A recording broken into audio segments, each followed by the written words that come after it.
Our appointment today is with an old friend and welcome guest here with us, Jens Braunes from PLS. My name is Wolfgang Fuller. I'm working at Hitex Marketing in Karlsruhe, Germany. Let me shortly introduce Hitex before this webinar starts. Hitex was established in 1976 as an embedded development company and has achieved rapid growth by developing and providing microcontroller development tools. Today, Hitex as a proven expert is also in great demand as a service provider for training and consulting, test services, development and production services. Hitex supports all phases of your project from the idea to the finished system. The speaker for today's webinar is Jens Braunes. He's Product Marketing Manager at PLS Development Tools. He joined the company in 2005 as a development engineer. He worked as software architect and was actively involved in the design of PLS innovative test and development tools. In the last years, he focused on tool support for on-chip emulators and trays. In 2016, he expanded his activities to the areas of product management and technical marketing. In the webinar today, I will go through some useful features of UDE for debugging and analyzing an AUTOSAR application. So UDE is the debug tool from PLS, and this webinar is a part of a webinar series about debugging, tracing, and testing. And at the end, I want to show you the next appointment. In this webinar, I will go through some topics. I will start with a brief overview of the AUTOSAR, in particular the AUTOSAR Classic platform, and then we dive into the debugging topic with some remarks at first on the used interfaces between the AUTOSAR software and the debug tool and what the state of the art is in this field. And after that, I will switch to the debugger and show you this on a live example and show you how UDE supports you in debugging and analyzing AUTOSAR applications. First of all, I'd like to start with some general explanations about what AUTOSAR is. So behind AUTOSAR is a development partnership consisting of automobile manufacturers, OEMs, tier 1 suppliers, and also tool providers, including also PLS. AUTOSAR itself, it's an open standard that defines an automotive software architecture and to be more specifically the interface between the application software and the basic functions of the vehicle electronics. The main goal of AUTOSAR is, of course, reducing costs, reducing development time, speed up your time to market. How can we achieve that? By reusing basically already developed software components and also reusing the tools and the used methodologies. And as a second goal is that AUTOSAR wants to decouple the hardware and the software so that both are independent of each other. That means with AUTOSAR, you can increase the scalability of your projects and your software. It also enables the transfer of functions to different vehicle platforms and also different OEMs. In this way, costs can be reduced, the software quality can be improved, and it helps also to meet the requirements for safety, availability, maintainability, and so on. So AUTOSAR has a layered architecture. Each of these layers create a new level of abstraction so that the underlying hardware can be easily replaced, and the software components can also be exchanged. In the system service, so on the left side, you see the system service here. We very often have a AUTOSAR operating system in place. The AUTOSAR operating system is based on OSIC, but the principles and concepts of OSIC have been expanded for AUTOSAR. So there are some things that are new with AUTOSAR, but the AUTOSAR operating system is backwards compatible to OSIC. All the layers of abstraction are summarized under the term of basic software. So some of you will have already heard of this. And on top of this, we have the AUTOSAR runtime environment, the RTE here in this red rectangle. And the RTE provides the interface that the application layer, which is on top, uses to access the functions of the basic software. And it also provides functions that allow the software components to communicate with each other. So we have a strict separation between the software part and the hardware. So now I'd like to come to the question of what are the specifics for debugging a software that is based on AUTOSAR. So at the first glance, there's nothing specific or nothing special. From the debugger's perspective, an AUTOSAR-based application is only a software that is running on a microcontroller. As you are used to when you're using a debug tool, then you can set breakpoints, you can look into the code, you can look into the values of variables, into the memory, and so on. You can also look at the structures and the variables that are part of the AUTOSAR operating system, of course. But there comes the first but. You would have to interpret the meaning of these values and structures by yourself. And the second but is the debugger has no knowledge about the tasks of an operating system. This is true for an RTOS, and it's also true for an AUTOSAR operating system. But this is one of the most needed information when you debug a application which is under the control of an operating system, an RTOS or an AUTOSAR operating system. And the obvious question is, when you hit a breakpoint in your application, in a specific function, which task is then the current active one? And for that reason, you need a kind of knowledge in the debugger about the operating system, about an RTOS or the AUTOSAR operating system, and this is called operating system, or in our case, AUTOSAR awareness.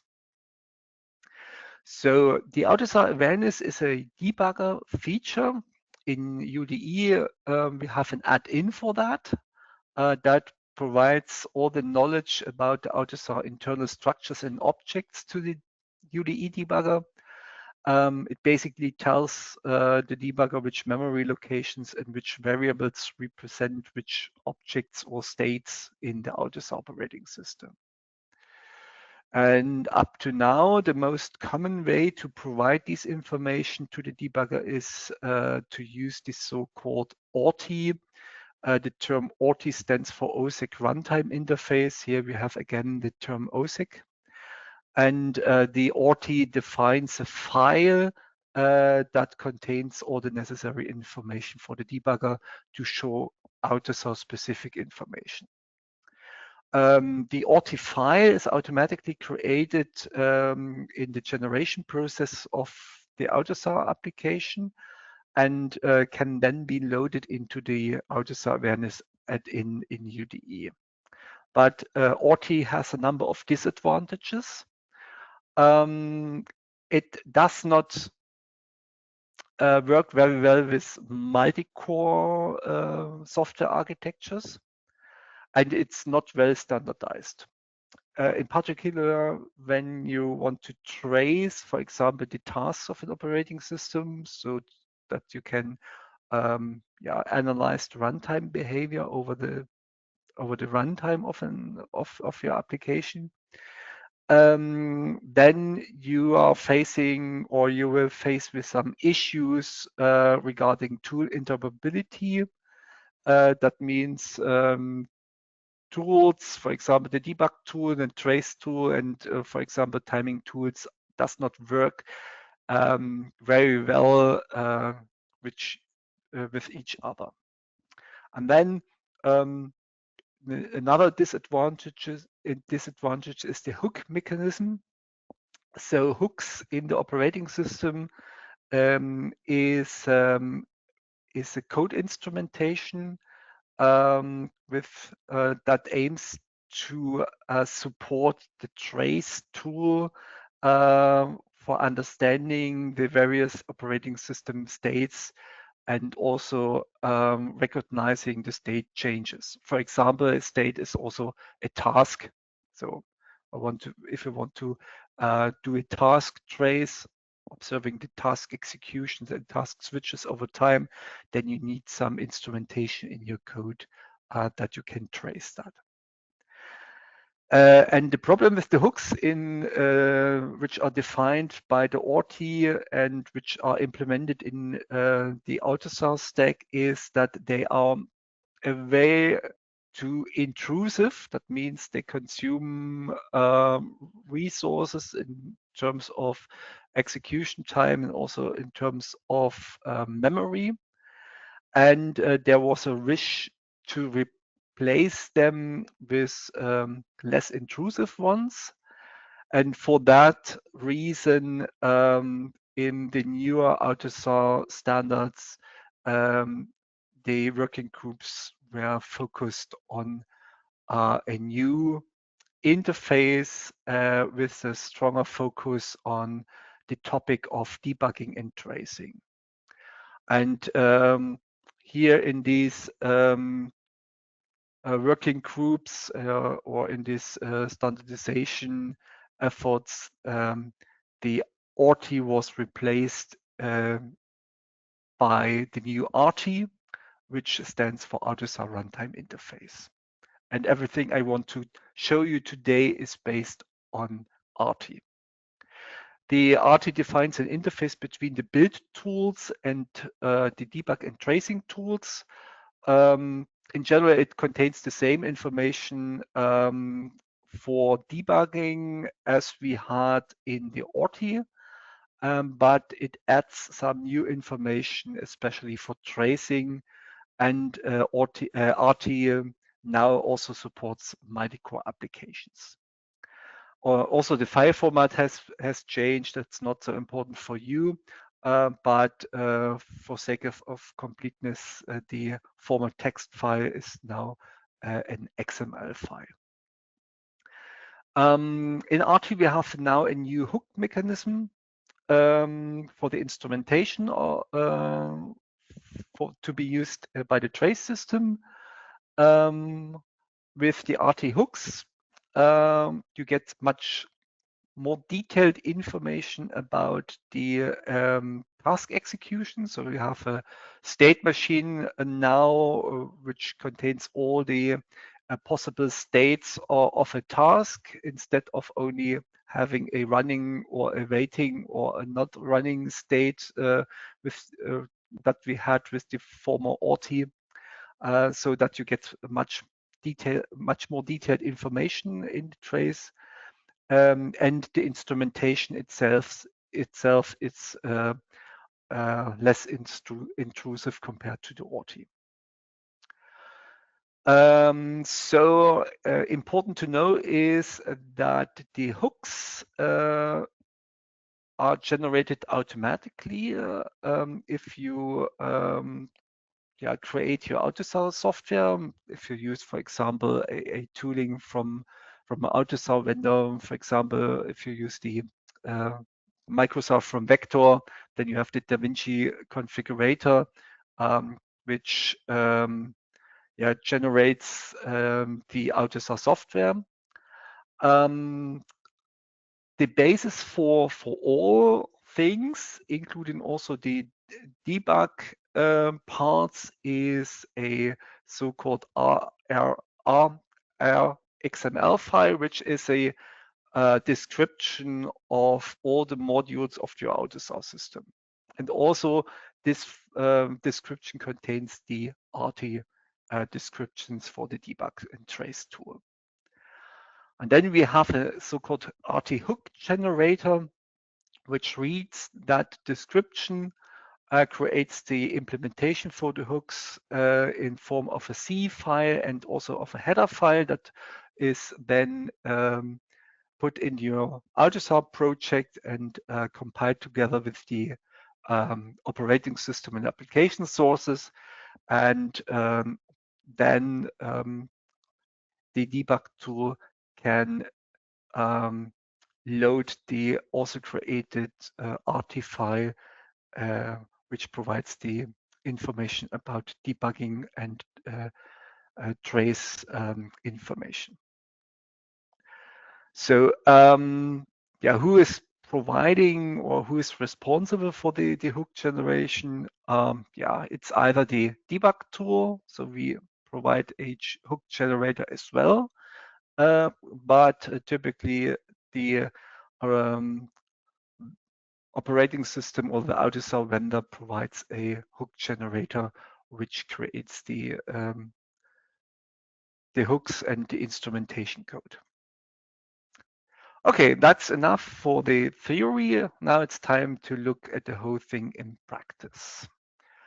So before I switch to the debugger, a few words about the hardware setup that I use here on my desk. That is what I cannot show you here. So on my desk is I have an Infineon triboard with an AURIX TC39, which is connected using the debug interface from Infineon DAB to my UDE 2 Pro, which is the debugger hardware, the basic device in our debugger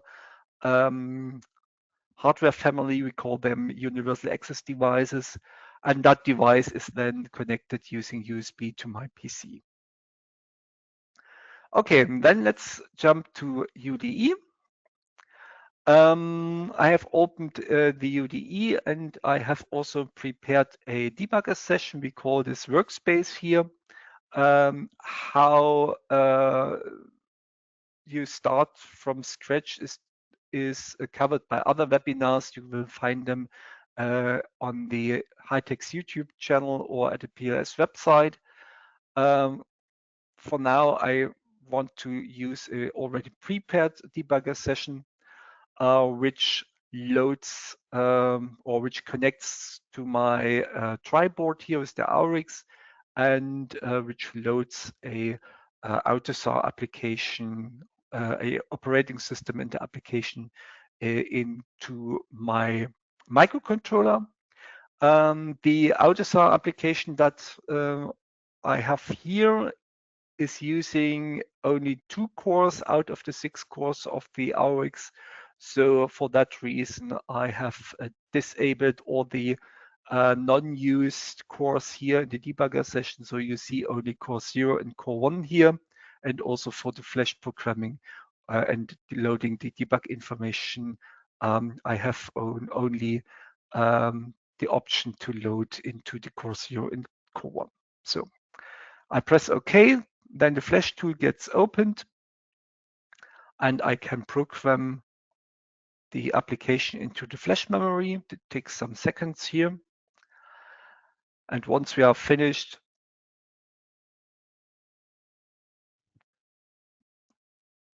then we can close the flash tool and start the application. Okay.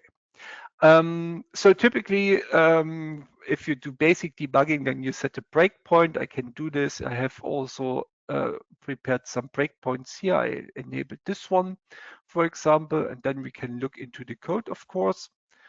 Yeah, we see, okay, this is a function doing some maybe communication here. And if we look at the call stack, then we see, okay, this is obviously a function which is executed in a task which is called default BSW sync task. But we don't know anything about that because the debug tool does not know anything about the operating system at the moment. For that, we need to enable the AUTOSAR awareness add-in to know or to see a little bit more about the AUTOSAR stack that we have. For that, we can enable the add-in in the config menu. There is an option add-in components where you find all the add-ins that can be loaded into UDE. And one of those is the AUTOSAR ARTI and ARTI support. Press OK. And once I have loaded this in the view menu, I can now open the AUTOSAR support window. The AUTOSAR support window needs, or the AUTOSAR support itself needs a description of the AUTOSAR system. This can be either the ARTI file or an ARTI file. We want to use an ARTI file, and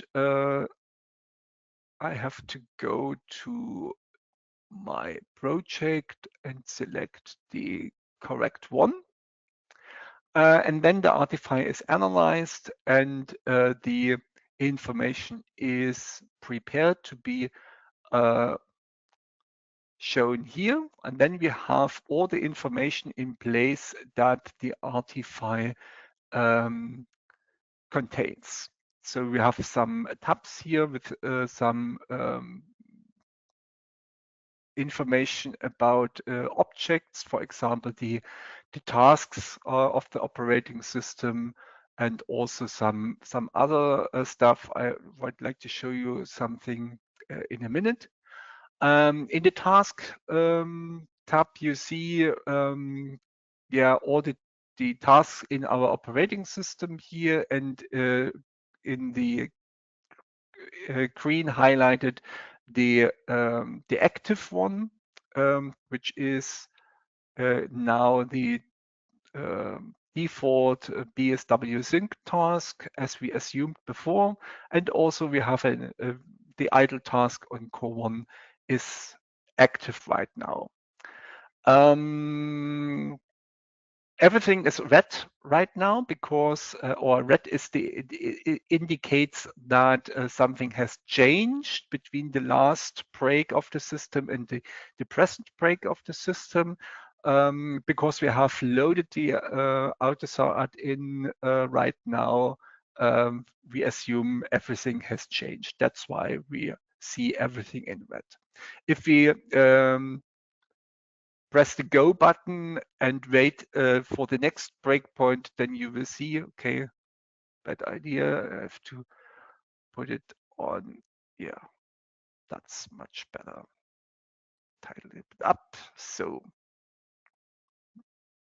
now we see everything. So now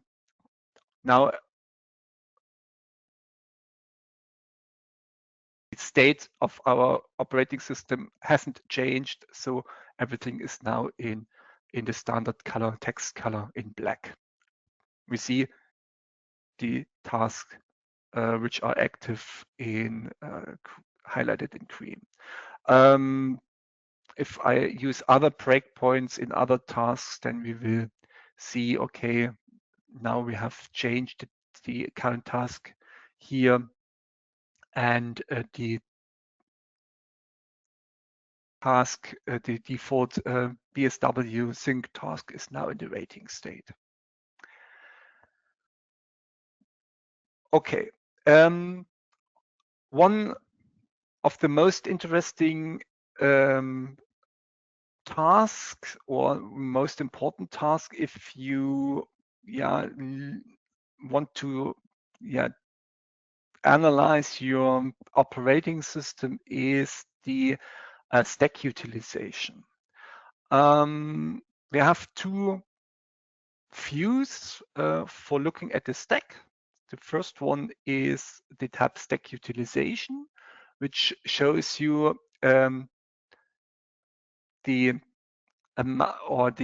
maximum utilization of the stacks that are defined in the operating system or in the application here.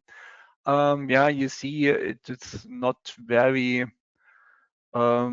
high load on the stacks here, maximum 15% here, something like that. Yeah, I assume, or I'm sure that the operating system is not, or the software here, which is running on my board, is not doing very much, because there are a lot of functions for communicating to other components in the vehicle, but there is nothing connected to that. That's why we have a very low stack utilization. And the other fact is that if you look at the stack class, then we see that we have a very conservative stack size, which is quite high in most cases. And that's why we have a very low stack utilization. Yeah, if you are interested in more details about the stack, then you can look into the memory, for example, from here. Maybe we can look at the stack of task core 1. We can right-click on the address, go to show memory, and then we see the stack contents. Yeah, because we have not too much utilization, we see here a lot of these fill patterns, AA, which indicates that the stack was not used before. If we scroll a little bit down, then we see here, if we calculate the stack addresses correctly, then we are somewhere here with the first addresses that are filled, and then the stack is filled downwards here, and we see here which is the latest value that has been written, and this is the area of the stack that was used, and this area with the AAs was not used at all. Some of the AAs here means that the stack is not used in completely, but in a more random fill manner used. But for the calculation of the stack utilization, we are looking in the debugger for this block of AAs from the lower addresses to the first address, which contains something else. Okay. If we want to look at the tasks, then a typical way to analyze the task execution is to utilize the trace of the microcontroller. In the AURIX, we have a trace system that can be used for that.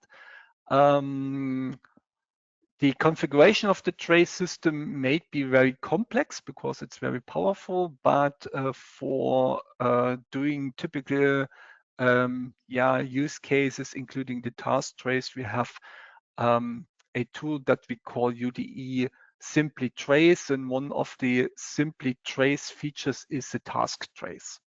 And the task trace can be executed from the AUTOSAR window. We have here the option, if I right-click and open the context menu, we have the configure trace option here, which allows us to simply do a task trace together with a trace of the interrupts. And we can also enable a parallel program trace, which consumes a lot of trace memory, and it is often not necessary to have the program trace as well. If you are only interested in the task executions, then you can leave it unticked. So for now, we want to only see the task executions and also the interrupts. I configure the trace and then I can start the trace. So I have to disable the breakpoints and start the application again. And then we can start the trace by using the toolbar buttons here. So start the trace. And then the trace system is recording all the task changes. We have no start or stop condition here, so that I have to stop the trace recording manually. Okay, now we have our trace recorded and we can look into the trace results. And for that, it is a good idea to use the execution sequence chart, which is a nice view graphical representation of what is executed over the time. I have to start the analysis for that. This takes some seconds. Once the analysis has been finished, we have a graphical representation of the executed tasks. So I zoom to the complete time range. So what you see is here on the left side in the capital letters, the task itself. I can unfold this. Let me enable the labels as well. And then we have for each of the operating system tasks one line with these green bars here. And if we zoom in, then we have also the information about the status of each individual task, whether they are running, waiting, or in this case, we have no other information here. But if you remember the picture of the state machines of the task, then we will have the complete state machine here available. We have the interrupts here. We have obviously a periodic interrupt execution here. And then in the red area, we have the executions of the task functions. At the moment, we have no function or no program trace enabled, so that the information, if you want to unfold them, the information is empty. If we have a program trace available, then we have all the executed functions of a task then here present. I show you this later on. But for now, we are looking at the task execution and want to do some more timing-related analysis. First of all, you can measure, of course, timings here in the diagram. For example, we want to measure the period of the timer interrupt here. For that, I enable a feature that is called snap marker to data point, which allows you to automatically snap the cursor or a marker that is used to measure timings to the beginning or the end of this timer interrupt task. It's not a task, it's an interrupt.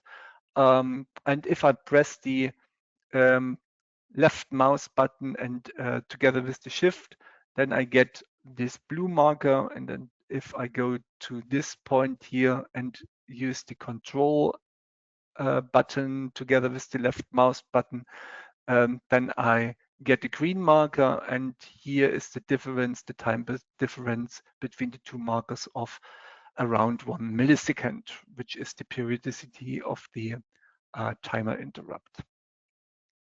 Okay, from here you can, or with trace, you can also calculate the stack the utilization of the CPUs by running the trace analysis in the AUTOSAR window. It takes some seconds. And then we have here the CPU load of each of the tasks. We see, as expected, not very high load, except of the idle task, which is normal. And that is what we provide for CPU utilization. If you want to do more specific or more detailed timing analysis, then there are other tools on the market for timing analysis of operating systems. One of these tools are the TA suite from Vector, and we provide a tool interoperability option for that. It is simply exporting the trace for the vector tools and import that into the vector tools. I'd like to show you how it works. In the execution sequence chart, we have a export function, and here we have, for example, the ASM MDF, which is the standard format defined by AUTOSAR and ARTI. We trace this or we export this into a file. I have already one, and I take the same here, save it. Okay, I overwrite this, and then once it's saved, I can open the vector tool, and in the vector tool, I have already prepared a workspace also in the vector tool for that. In the vector tool, I can now import the trace information provided by UDE. I look for the trace file, open that, press finish, and then we have here under PLS a trace import. This is the latest one. And if I unfold this, I have the start evaluation option here, which evaluates the trace data provided by UDE. We see on the top our executed tasks and also the interrupts. And here we have a much more detailed information about the load of the CPU, the CPUs, in this core only CPU 0 by the tasks here. In order to provide these information to the vector tools and export the trace data correctly so that it can be analyzed by the vector tool, you need to provide some, or you need to have some precautions. For this export, we need a specific hook description so that the vector tool and the UDE have the same understanding of the hooks. This hook description needs to be known to UDE. For that, we have to change a little bit the target configuration file that UDE is using for the debugger session. So basically, you have to add this line here, this one. Everything that you need for the tool interoperability between the TA tools and UDE is described in a document which is called Vector Timing Bundle for PLS. And I have put a link for this document. You can download it if you like. So it contains not only the documents, but also some of the files that you need. Okay, going back to UDE. And now I'd like to show you at the end a little bit more about how to tweak your tracing. So far, we have simply let the trace run without specifying a start and a stop condition. for the recording, but it often makes more sense to tie the trace recording to a particular event. And I want to, at the end, I want to show you how to do this. We want to do the tracing of a specific function or a specific task. For example, a function that is called BSWM main function. BS, wrong name, BSWM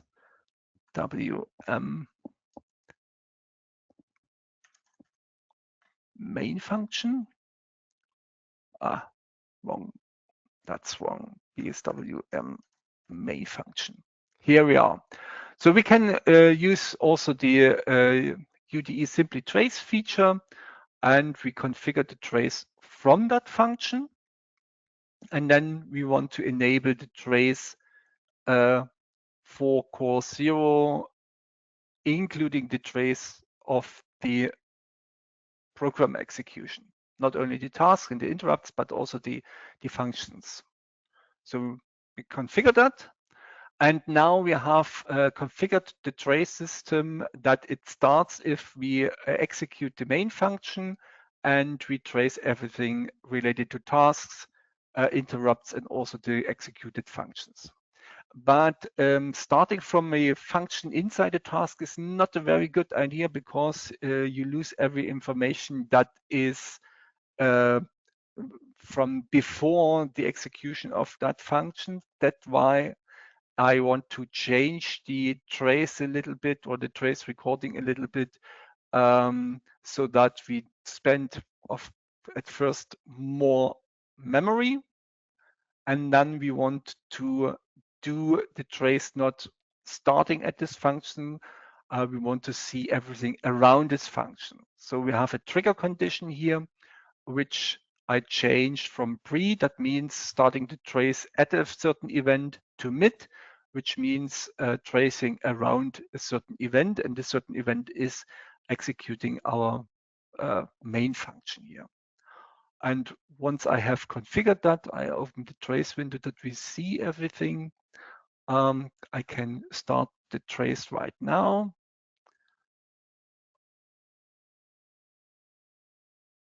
So application is running, okay, and then trace is stopped automatically because the trace buffer is full. And then I can start the analysis again in our execution sequence chart. I make it a bit larger here, and it takes some time again to analyze everything, and then we can look into, okay, something has wrong, because we miss everything what is related with the tasks. I do this trace again.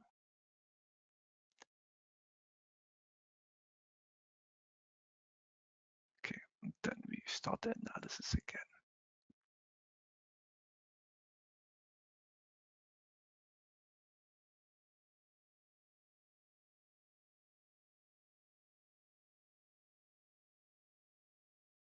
So this takes some time. And once the analysis has been finished, then we can hopefully look into the tasks. Yeah, right now we have the tasks here. We see the tasks, the interrupt, and then we can look for our function, BSWM main function. Where is it? Here is it. And then we can, for example, sort by time, go to the function again, and then we have here, that's the wrong function, it's similar name, that one. And then we can use, for example, the Control Alt key and the left and right key to move the cursor along the execution of the several functions here, which is a quite nice feature if you want to understand which functions are called and what are the most executed parts in your application. And the final feature, time is up. Oh, time is up. The final feature I want to show you is how to synchronize this to get a more detailed view in the trace window. For that, I have to decode all the pages in the trace window because we have arranged the trace shown here in pages to make it much more faster for the first display. We decode all the pages. It's quite fast in that with the 2 megabyte that we have to spend, and then we can, for example, go into the execution sequence chart again, right-click synchronize, and then we jump to the line in the trace window, and we can look at in more detail to the executed instructions here.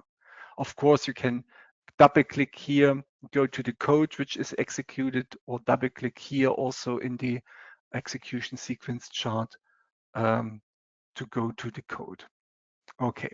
Unfortunately, I'm a little bit running out of time, so I'd like to end this webinar for today.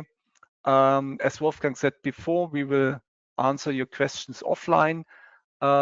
Please use the webinar panel or drop us an email.